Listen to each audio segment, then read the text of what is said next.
On our wedding anniversary, my daughter didn't bring flowers. She didn't even say a word. She just placed a strange phone in my hand. And the moment I saw it, I knew it could tear my family apart. In a single night. "Dad, don't tell Mom I gave this to you." Lily's voice shook. Her eyes were filled with tears. She's only 10. But in that gaze, I saw more fear than I've ever seen in any adult. I froze. In the pocket of my coat was the silver ring, engraved with the initials of our family, the gift I planned to give my wife tonight. I had pictured her smile when she saw it. But now that ring felt as heavy as stone. The ring was meant to honor our memories. This phone was proof of betrayal. I glanced at Emily, sitting in the passenger seat. She laughed softly, adjusting the mirror, completely unaware. A strange moment. The woman I loved for over 10 years was right beside me, yet somehow, already in another world. I wanted to ask her right there, "What is this phone? Who is he?" But Lily's eyes stopped me. They weren't just pleading. They carried trust, that her father would know how to protect her, even when everything was about to fall apart. My hand tightened around the phone, knuckles turning white. I hadn't even turned it on. I was scared. Scared of that screen lighting up. Scared of the messages, the pictures, the plans I'd been avoiding for months. And then, a bitter thought hit me. The day meant to remind us of love had turned into the day my own daughter handed me proof of betrayal. Memories rushed back. Emily, coming home late, saying yoga class ran long. The hurried texts she closed too fast. The way she turned her back to me in bed when I tried to hold her. I told myself, it's just stress, just work. But looking at Lily, clutching her teddy bear, tears rolling down her cheeks, I knew. This wasn't in my head anymore. The ring in my pocket, cold. The phone in my hand, burning hot. Two objects, slicing through my chest in opposite directions. And I knew, if I opened that phone, my life would never, ever be the same again. My name is Austin. I'm 40 years old. I live with my small family in the suburbs of Dallas, Texas. By day, I'm an architect.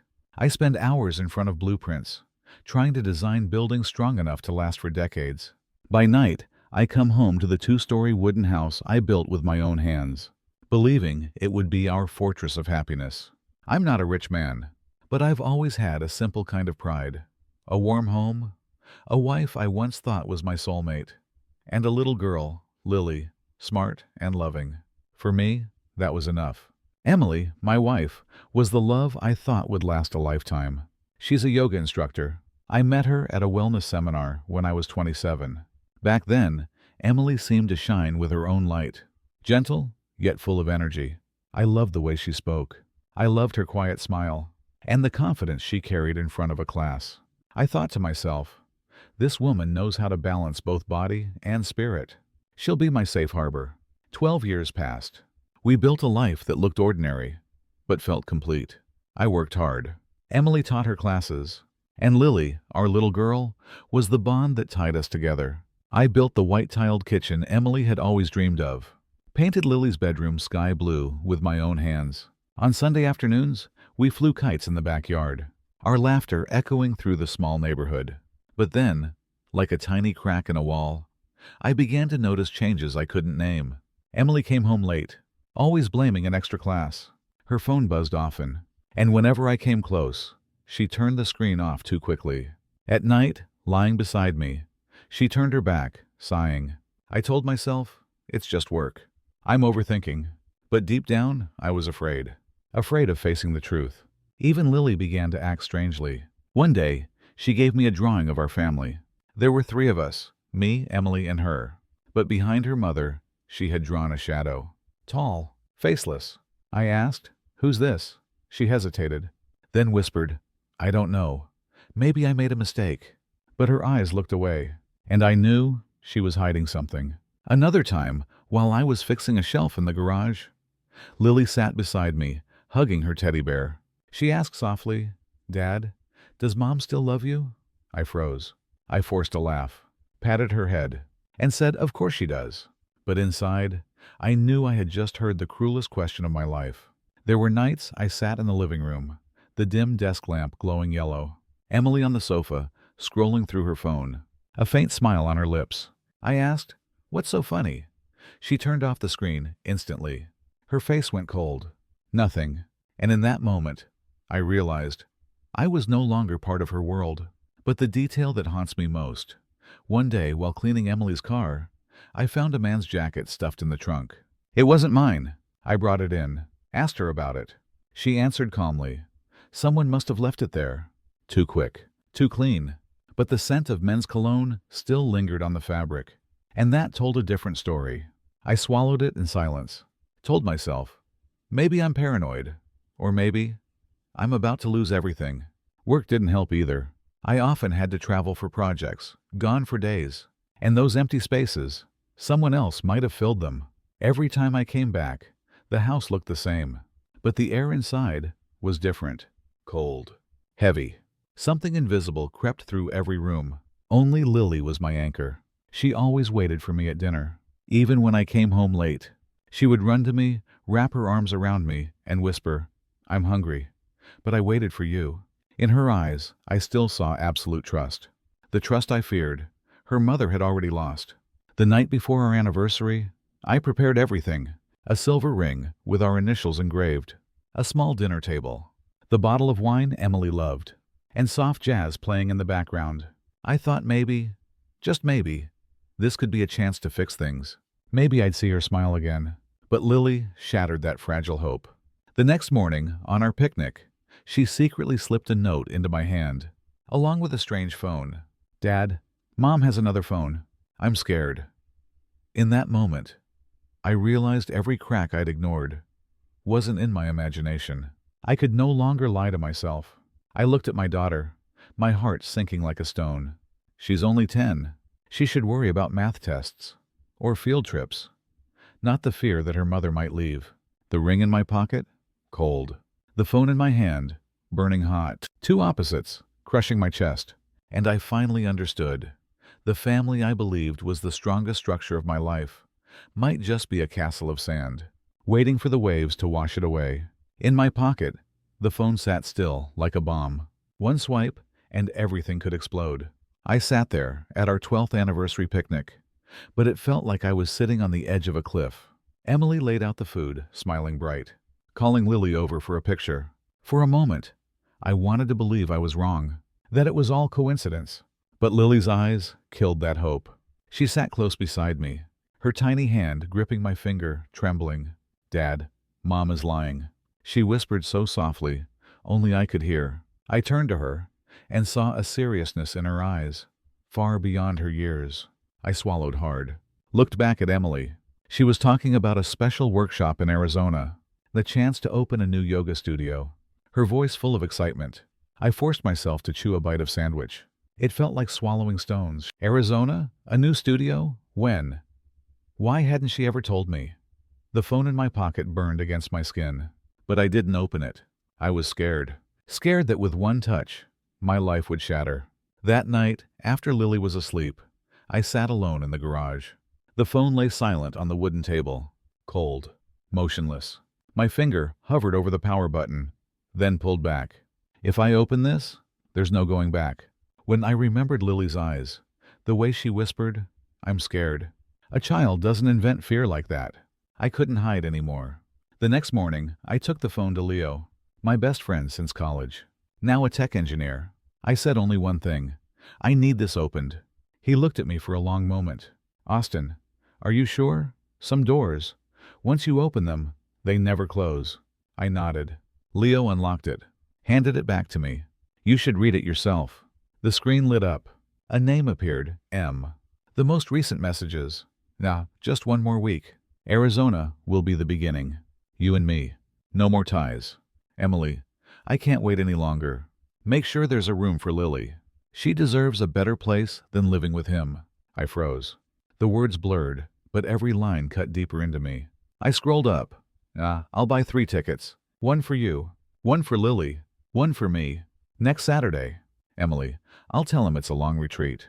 He won't suspect a thing. He trusts me blindly. My hands shook so hard the phone nearly slipped.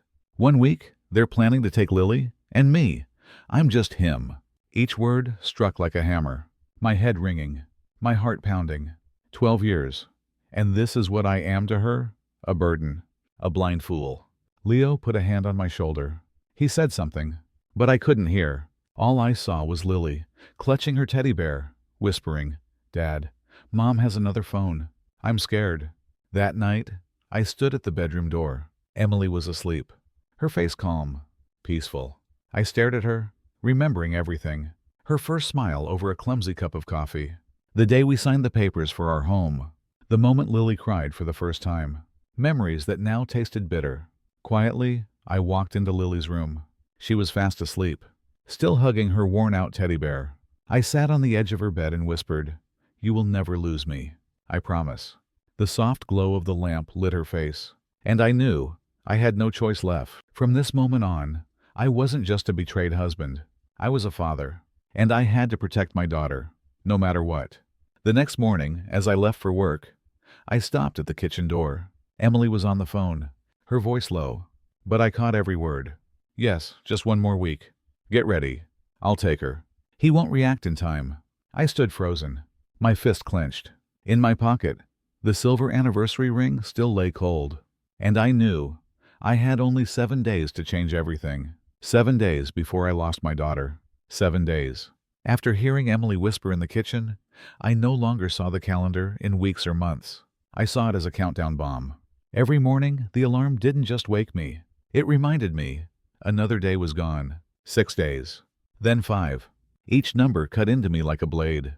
Emily acted the same, making coffee, reminding Lily to wear her jacket, and me, forcing a smile.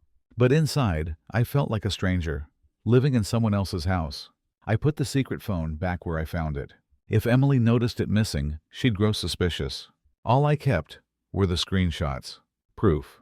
Every time I looked at them, my chest ached. But I needed them. At work, I sat in front of blueprints. But my mind was blank. The lines on the page shook, like my own hands. Colleagues asked, "Austin, are you okay?" I just nodded, swallowed hard. How could they understand? I was living in 2 worlds at once. One evening, Emily said she had to stay late at the studio, consulting with a new student. I called Leo, asked him to follow. An hour later, his message came. "She's not at the studio. She's at a motel off the highway." I sat frozen in my chair, chest caving in, as if someone had punched me. I looked up the stairs. Lily was pretending to read a book, but her eyes kept glancing at me. She knew. She always knew more than I wanted to believe. When Emily came home, dust still on her shoes, she sighed. New student, complicated issues. I stared into her eyes. For a moment, I wanted to scream, but I held it in. If I broke, she'd speed up her plan. That night, I lay beside her, eyes wide open. I reached for her hand. She pulled away. "Don't, I'm tired." Her voice cold, distant. I turned back into the dark, and in my head, the words pounded. "I'm losing her. I've already lost her. But worse, I could lose my daughter too." Each tick of the clock struck like a hammer. I whispered to myself, 6 days. Just 6 days. One afternoon, I found Lily on her bedroom floor. In front of her, a brand new suitcase. The tag still on. Emily had bought it. Lily was carefully folding her clothes inside, tears rolling down her cheeks. "What are you doing, Lily?" My voice shook. She sobbed. "Mom said, we're leaving soon." "I don't want to go, Dad. I don't want to leave you behind." I dropped to my knees, hugged her so tight she could barely breathe. The room spun around me. "Emily, how could you do this to her?" That night, I asked about the suitcase. Emily smirked. For the retreat. Nothing else. Her tone was calm, but her eyes looked away. I knew her lie was just a thin sheet, covering a ripped-apart truth. On the 5th day, I tried one last time. I set the table. Flowers. Candles. When she came home, I said, "I want us to have a night. Like we used to." She looked at the table, smiled faintly. "Do you really think a few candles will fix everything?" I swallowed hard. "What do you want then? Do you even want this marriage?" She was silent for a long time, then spoke 3 words. "I don't know." Those 3 words were the final knife. After 12 years, she didn't know. That night, I sat outside. The streetlight dim, the cold wind cutting my skin, and in my head, a single beat. 5 days. Only 5 days left. The next morning, while tidying Lily's bed, I found her little notebook. A page scribbled in messy letters. I wish Mom still loved Dad. I wish we could stay here. I don't want Arizona. I just want Dad. The words blurred by tears. I held the page, felt my heart tear apart. I knew then. I had no time left. I had to act. Day 6. I drove Lily to school. As she got out of the car, I noticed a black SUV across the street. Inside, a tall man with messy brown hair. His eyes fixed on Lily. Too long. He lifted his phone. Called someone. I stepped out of my car. Our eyes locked. He smirked, like he was saying, "You can't stop me." The wind carried his words to me. "Yeah, the girl. I'll handle it. Just keep lying one more night." I froze. The girl. He was talking about Lily. Fire rose inside my chest. My fists clenched. He stepped into my world. And if he thinks I'll just sit here and watch him take my daughter, he's dead wrong. Day 7. I woke before dawn. Beside me, Emily was still asleep. I sat up and stared at her face for a long time. The woman who once was the love of my life.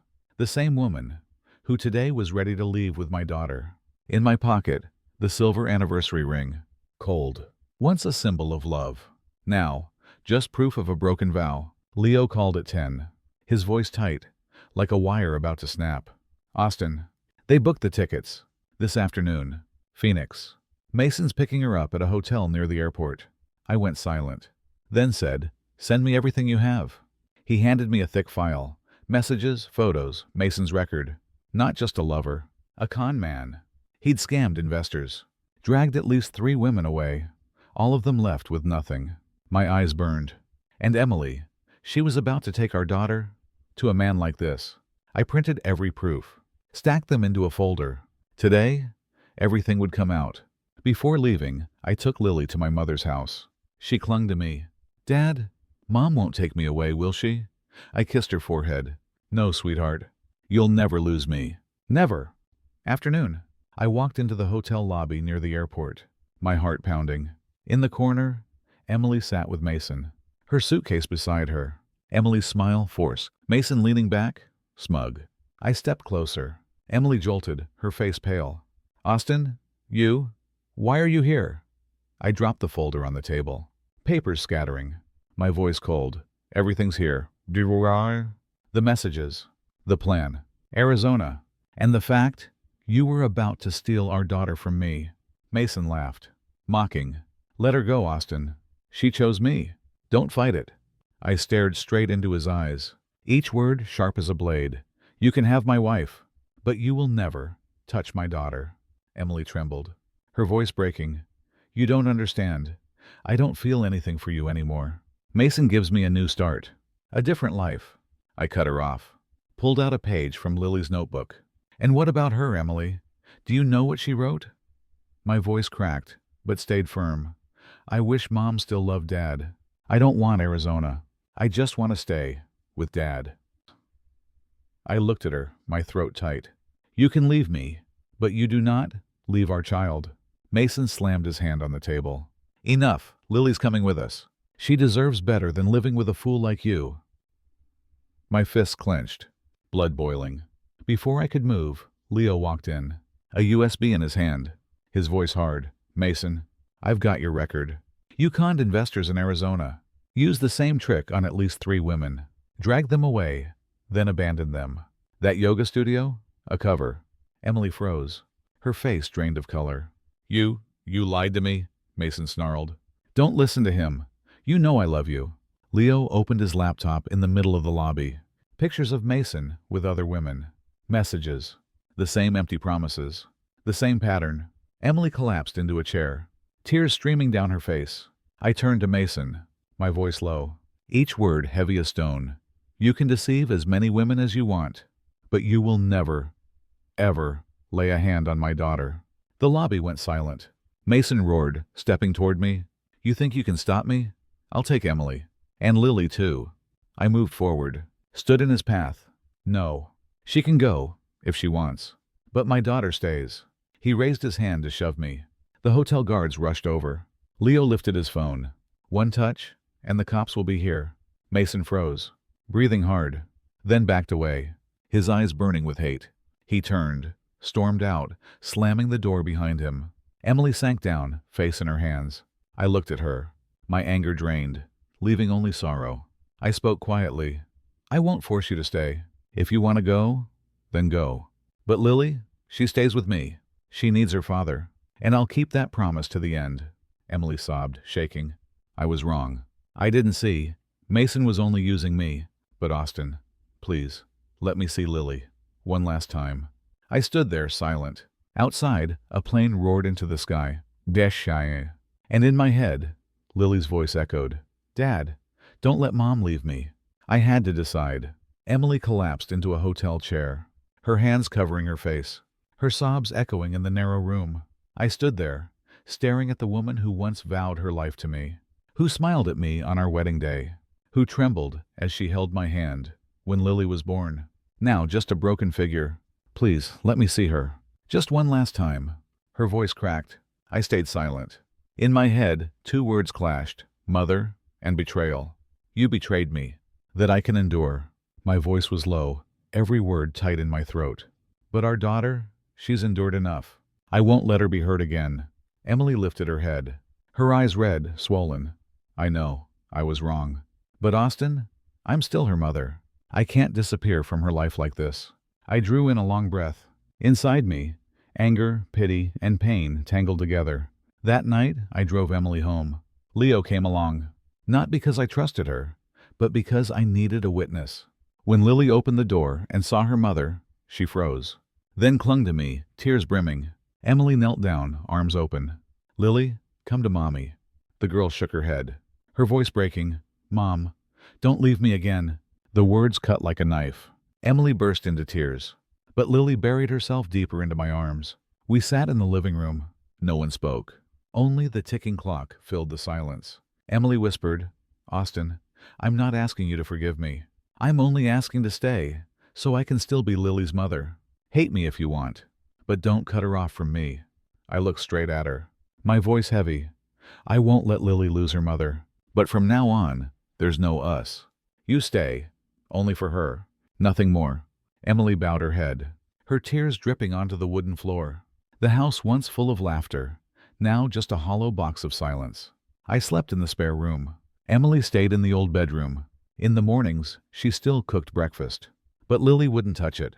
She only grabbed her milk, dragged her chair closer to me, and sat in silence. The sound of Emily's spoon clinking against the bowl, shrill in the dead air. One time, Emily bent down to tie Lily's shoelaces. Lily pulled her foot back, her voice trembling. Don't go away again, Mom. Emily froze, tears falling right in front of her child. That image haunts me still. At night, I heard faint sobs. I opened Lily's door. She was under the blanket, pillow soaked with tears. I sat down, held her close. She whispered, I dreamt Mom left me. I was so scared, Dad.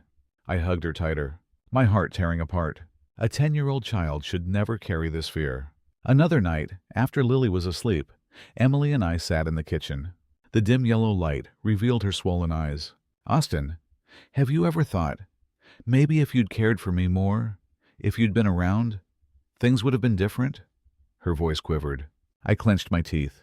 Maybe. But you still had a choice. You could have spoken. You didn't have to betray. You didn't have to shatter her trust. Emily cried. I was weak. I was wrong. I know I'll carry this forever. But please, don't cut me from our daughter. I sighed, my voice low, heavy. I don't know what's left of us. But I do know this. From now on, every choice you make has to be for Lily first. If you hurt her again, I'll never let her near you. Emily lowered her head, nodding through her tears. I thought Lily was asleep, but when I turned, her door was cracked open. She stood there, clutching her teddy bear. Eyes red, wet. She whispered, Dad, is Mom really going to stay with me? I held her. My voice choked. I'm here, always. As for Mom, she'll have to prove it. Emily sobbed aloud. But Lily turned away, her trust already cracked. In the days that followed, I poured everything into Lily. Took her to school, played ball, flew kites, trying to fill the void, though I knew I couldn't erase it. One evening, Lily leaned her head against my shoulder. Dad, are we still a family? I stayed silent for a long time, then whispered, family is where you and I are. As long as we have that, we're still a family. She hugged me tighter. And inside, I knew. That answer hurt more than any truth. Late one night, I was cleaning up. In a drawer, the silver ring still lay there. I picked it up. Cold. I couldn't wear it again. I couldn't throw it away either. I just sat, staring at it, until dawn broke. My family was like that ring. Perfect in shape, but cold. Empty. I didn't know when the crack would turn into a chasm. But one thing was certain. I would never let my daughter fall into it. It's been months since the truth came out. Life in the two-story wooden house went on. But it never felt whole again. Emily stayed. She tried to be a mother, driving Lily to school, showing up at school plays, trying to rebuild trust. But between us, the distance was too deep. We spoke just enough to keep the house standing, but not enough to still be husband and wife. At night, when silence settled, I often sat on the porch. On the table, the silver ring. Many times I held it, ready to throw it away. But my hand would tremble. Not because I wanted to hold on to a love already gone, but because inside that cold circle was my past. Memories I couldn't deny. I blamed Emily a lot. But looking back, I know. I played my part too. I buried myself in work. Thought bringing home money was enough. Rarely asked what she needed. Rarely sat long enough to really listen. It doesn't excuse her betrayal. But I've learned, marriage never falls apart from one side only. Realizing that, I felt less bitter. I chose not to feed hatred, because hatred would only turn me into a shadow of myself. Lily grew fast after the storm. Less carefree, but deeper. One night she whispered, "Dad, I don't need much. Just as long as every morning, you're still here." Her words broke me, and I understood. A child doesn't need a perfect family. She just needs something steady to hold on to. And I decided, whatever happens, I'll be that anchor. One evening, I called Lily over, placed the silver ring in her hand. "Keep this. It once symbolized your parents' love. Now, it will be a reminder. You'll never forget that I'll always be here, no matter what." Lily stared at the ring. Her eyes filled with tears. She nodded and hugged me tight. In that moment, I knew. The past may be broken, but her future still needed a solid foundation. If you're hearing me on a long night, maybe you've fallen too. Maybe you've lost a wife, lost trust, or lost yourself. I don't have a formula for healing. I only know one truth. No matter what you lose, there's always something left to hold on to. For me, that's Lily. For you, it might be your children, your parents, your friends, or even yourself. Men don't always have to look strong. True strength is this. After you cry, after you break, you still wipe your face, stand up, and stay strong for the ones who need you. I lost a woman, but I will never lose my reason to live. And that reason is my daughter.